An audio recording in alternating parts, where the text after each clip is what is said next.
ಇನ್ನು ನಾಗೇಂದ್ರ ಸಂಪುಟ ಸೇರಿದ್ದಕ್ಕೆ ಬಿಜೆಪಿ ವ್ಯಕ್ತಪಡಿಸ್ತಾ ಇರುವಂತಹ ಒಂದು ವಿರೋಧ, ಅದಕ್ಕೆ ಸಂಬಂಧಪಟ್ಟಂತೆ ಇವತ್ತು ಬಿ ನಾಗೇಂದ್ರ ಅವರು ಕೂಡ ರಿಯಾಕ್ಟ್ ಮಾಡಿದ್ದಾರೆ. ಏನೇ ಸವಾಲು ಬಂದರೂ ಕೂಡ ಅದನ್ನು ನಾನು ನಿಭಾಯಿಸ್ತೀನಿ ಅಂತ ಹೇಳಿ ನೂತನ ಸಚಿವ ಬಿ ನಾಗೇಂದ್ರ ಟಿವಿ9 ಜೊತೆಗೆ ಮಾತನಾಡ್ತಾ ಹೇಳಿದ್ರು. ಕಾಂಗ್ರೆಸ್ ಪಕ್ಷ ಸಚಿವ ಸ್ಥಾನದ ಅವಕಾಶ ಕೊಟ್ಟಿದೆ, ಎರಡನೇ ಬಾರಿಗೆ ನನ್ನನ್ನು ಸಚಿವನನ್ನಾಗಿ ಮಾಡಿದ್ದಾರೆ.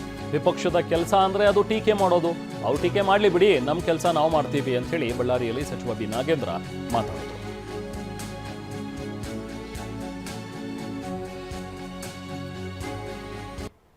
ನಮ್ಮ ಜೊತೆಗೆ ಇದೀಗ ನಾಗೇಂದ್ರ ಇದ್ದಾರೆ, ಒಂದು ಮಾತಾಡ್ಸೋಣ ಸರ್. ಈಗ first of all congratulation sir, ತಾವು ಎರಡನೇ ಬಾರಿಗೆ ಸಚಿವರಾಗಿ ಬಳ್ಳಾರಿ ಜಿಲ್ಲೆಗೆ ಬಂದಿರುವಂಥದ್ದು. ಬಳ್ಳಾರಿ ಜಿಲ್ಲೆಯಲ್ಲಿ ಸರಿಸುಮಾರು 4 ಶಾಸಕರು ಸಚಿವ ಸ್ಥಾನದ ರೇಸಲ್ಲಿದ್ದರು, ನಿರಂತರವಾಗಿ ಡೆಲ್ಲಿ ಕೂಡ ಹೋಗಿದ್ದರು.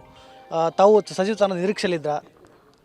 ಖಂಡಿತವಾಗಿ ಇದೆಲ್ಲ ಒಂದು ಪ್ರಕ್ರಿಯೆ. ನಮ್ಮ ಕಾಂಗ್ರೆಸ್ ಪಕ್ಷದ ಒಂದು ಸಿದ್ಧಾಂತಗಳು, ಇವತ್ತೇನು ಸಾಮಾಜಿಕ ನ್ಯಾಯ ಅಂದರೆ ಸೋಷಿಯಲ್ ಜಸ್ಟಿಸ್ ಅನ್ನುವಂಥದ್ದನ್ನು ಎತ್ತಿ ಹಿಡಿಯುವಂಥದ್ದು ಕೆಲಸ, ಅದು ಒಂದು ಏಕೈಕ ಪಕ್ಷ ನಮ್ಮ ಕಾಂಗ್ರೆಸ್ ಪಕ್ಷದಲ್ಲಿ ಮಾತ್ರ ಸಾಧ್ಯ ಆಗುತ್ತೆ. ಇವತ್ತು ಆ ನಿಟ್ಟಿನಲ್ಲಿ ಇವತ್ತು ಎಲ್ಲರೂ ಕೂಡ ನಮ್ಮಲ್ಲಿ ಜಿಲ್ಲೆಯಲ್ಲಿರುವಂಥ ಎಲ್ಲ ಶಾಸಕರು ಅರ್ಹರಿದ್ದಾರೆ, ಎಲ್ಲರೂ ವಿದ್ಯಾವಂತರಿದ್ದಾರೆ, ಬುದ್ಧಿವಂತರಿದ್ದಾರೆ. ಅಂದರೆ ಆಡಳಿತ ಕೊಟ್ಟರೆ ನಡೆಸುವಂಥದ್ದು ಕಾರ್ಯಗಳಲ್ಲಿ ಒಳಗಿಸುವಂಥದ್ದನ್ನು ನಮ್ಮ ಶಾಸಕರಲ್ಲಿ ಎಲ್ಲ ಶಾಸಕರಿದ್ದಾರೆ ಇವತ್ತು. ಹಂಗಾಗಿ ಎಲ್ಲರ ಶಾಸಕರನ್ನೂ ಮಾಡೋಕ್ಕೆ ಬರಲ್ಲ. ಕೆಲವು ಸಂದರ್ಭದಲ್ಲಿ ನಮಗೆ ಇವತ್ತು ಲಿಮಿಟೇಷನ್ ಎಷ್ಟಿದೆ, 34 ಇನ್ಕ್ಲೂಡಿಂಗ್ ಚೀಫ್ ಮಿನಿಸ್ಟರ್ ನಾವು ಮಾಡೋದು 34 ಸಂಪುಟದ ದರ್ಜೆ ಸಚಿವರನ್ನ. ಹಂಗಾಗಿಯೇ ಇವತ್ತು 33ರಲ್ಲಿನೇ ನಾವು ಕೊಡಬೇಕಾಗುತ್ತೆ. ನಾವು 140 ಜನ ಇದ್ದೀವಿ, ಆಸ್ಪಿರೆಂಟ್ಗಳು ತುಂಬ ಜಾಸ್ತಿ ಇರ್ತಾರೆ. ಆದರೆ ಇವತ್ತು ಎಲೆಕ್ಷನ್ಗಳು, ಆಮೇಲೆ ಸಾಮಾಜಿಕ ನ್ಯಾಯ ಮತ್ತು ಇನ್ನು ಬೇರೆ ಬೇರೆ ಕಾರಣಾಂತರಗಳನ್ನು ತೆಗೆದುಕೊಂಡು ಇವತ್ತು ಮಾನದಂಡಗಳನ್ನ ಇಟ್ಕೊಂಡು ಇವತ್ತು ಒಬ್ಬೊಬ್ಬರನ್ನು ಒಂದೊಂದು ಜಿಲ್ಲೆಯಿಂದ ಮಂತ್ರಿ ಮಾಡಿದ್ದಾರೆ. ಕೆಲವು ಜಿಲ್ಲೆಗಳಲ್ಲಿ 2 ಮಾಡಿದ್ದಾರೆ. ಅಲ್ಲಿನ ಮಾನದಂಡಗಳು ಯಾವ ರೀತಿ ನೋಡ್ಕೊತಿದ್ದಾರೆ. ನಮ್ಮ ಬಳ್ಳಾರಿ ಯಾವತ್ತೂ ಕೂಡ ಕಾಂಗ್ರೆಸ್ ಪಕ್ಷ ಭದ್ರವಾಗಿದೆ.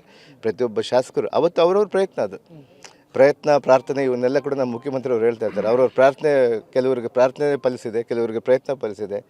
ಆ ಕಾರಣಕ್ಕಾಗಿಯೇ ಎಲ್ಲರನ್ನೂ ಮಾಡೋಕ್ಕಾಗಲ್ಲ ಅಂತೇಳಿ ನಮ್ಮ ಶಾಸಕರು ಎಲ್ಲ ಯಾರೇ ಇದ್ದರೂ ಕೂಡ, ಯಾರಿಗೆ ಕೊಟ್ಟರು ಕೂಡ ನಾವೆಲ್ಲ ಕೆಲಸ ಮಾಡ್ಕೊಂಡು ಹೋಗ್ಬೇಕಂತೇಳಿ ನಾವು ನಿರ್ಧಾರ ತೆಗೆದುಕೊಂಡಿದ್ದೀವಿ. ಇವತ್ತು ನನಗೆ 2ನೇ ಬಾರಿ ಮಂತ್ರಿ ಆಗಲಿಕ್ಕೆ ಅವಕಾಶ ಕೊಟ್ಟಿದ್ದಾರೆ. ಇವತ್ತು ನಮ್ಮ ಶಾಸಕರೆಲ್ಲ ಕೂಡ ಎಲ್ಲರೂ ಸಂತೋಷವಾಗಿದೆ, ಎಲ್ಲರೂ ಹ್ಯಾಪಿಯಾಗಿದ್ದೀವಿ, ಏನು ತೊಂದರೆ ಇಲ್ಲ. ನಮಗೇನಂದರೆ ಜಿಲ್ಲೆ ಅಭಿವೃದ್ಧಿ ಮಾಡಬೇಕು. ನಮ್ಮ ಮೂಲ ಕನಸು, ಮುಖ್ಯವಾಗಿ ನಮ್ಮ ಕಾಂಗ್ರೆಸ್ ಶಾಸಕರ ಒಂದು ಕನಸು, ನಮ್ಮ ಬಳ್ಳಾರಿ ಜಿಲ್ಲೆಯನ್ನು ಅಭಿವೃದ್ಧಿ ಮಾಡಬೇಕು, ಅವ್ರವ್ರ ತಾಲೂಕುಗಳನ್ನು ಅಭಿವೃದ್ಧಿ ಮಾಡ್ಕೋಬೇಕು, ಮುಂದಿನ ದಿನಗಳು ಮತ್ತೊಮ್ಮೆ ಗೆಲ್ಲು ಬರಬೇಕು, ಮತ್ತೊಂದು 2028ರಲ್ಲಿ ಮತ್ತೆ ಸರ್ಕಾರ ತರಬೇಕು ಅನ್ನುವಂಥ ಒಂದು ಏನು ಚಪಲ ಇದೆಯಲ್ಲ, ಅದರಲ್ಲಿ ನಮ್ಮ ಶಾಸಕರೆಲ್ಲ ಕೂಡ, ನಮ್ಮ ಜಿಲ್ಲೆಯ ಶಾಸಕರು, ಮುಖ್ಯವಾಗಿ ನಮ್ಮ ಬಳ್ಳಾರಿ ಜಿಲ್ಲೆ ಶಾಸಕರು ಮುಂಚೂಣಿಯಲ್ಲಿದ್ದಾರೆ. ನಾವೆಲ್ಲರೂ ಕೂಡ ಒಗ್ಗಟ್ಟಾಗಿದ್ದೀವಿ. ಈಗ ತಾವು ಮಿನಿಸ್ಟ್ರಿ ಕೊಟ್ಟರು ಕೂಡ ಬಿಜೆಪಿ ಟೀಕೆಗಳು ಸಾಕಷ್ಟು ಇರುವಂಥದ್ದು, ಅದ್ರ ಬಗ್ಗೆ ಹೇಳ್ತಾರೆ.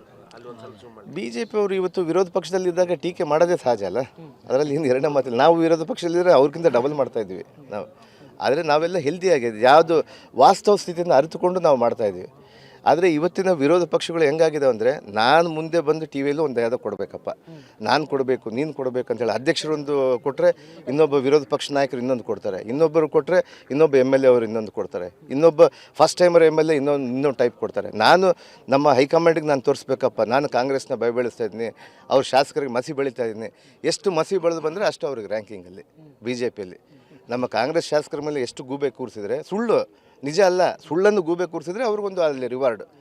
ಆ ಕಲ್ಚರ್ನ ಇಟ್ಕೊಂಡು ಇವತ್ತು ಆ ಪರಿಸ್ಥಿತಿಯನ್ನು, ಆ ಸಂಸ್ಕೃತಿಯನ್ನು ಇಟ್ಕೊಂಡು ಇವತ್ತು BJP ಪಕ್ಷದವರು ವಿನಾಕಾರಣ ನಮ್ಮ ಮೇಲೆ ಆರೋಪ ಮಾಡ್ತಾಯಿದ್ರೆ. ಇವತ್ತು ನಮ್ಮ ಮುಖ್ಯಮಂತ್ರಿ ಮೇಲೆ ಮಾಡ್ತಾರೆ, ನಮ್ಮ ಮಾಜಿ ಮುಖ್ಯಮಂತ್ರಿಗಳ ಮೇಲೆ ಮಾಡ್ತಾರೆ, ನಮ್ಮ ಹೈಕಮಾಂಡ್ ಮೇಲೆ ಮಾಡ್ತಾರೆ. ಇವನ್ನೆಲ್ಲ ನೋಡ್ತಾ ಇದ್ರೆ ನಾವು ಇದನ್ನೆಲ್ಲ ಕೇರ್ ಮಾಡೋದಿಲ್ಲ. ಕ್ಯಾಮ್ರಾ ಪರ್ಸನ್ ಜೊತೆ ಟಿವಿ9 ಬಳ್ಳಾರಿ.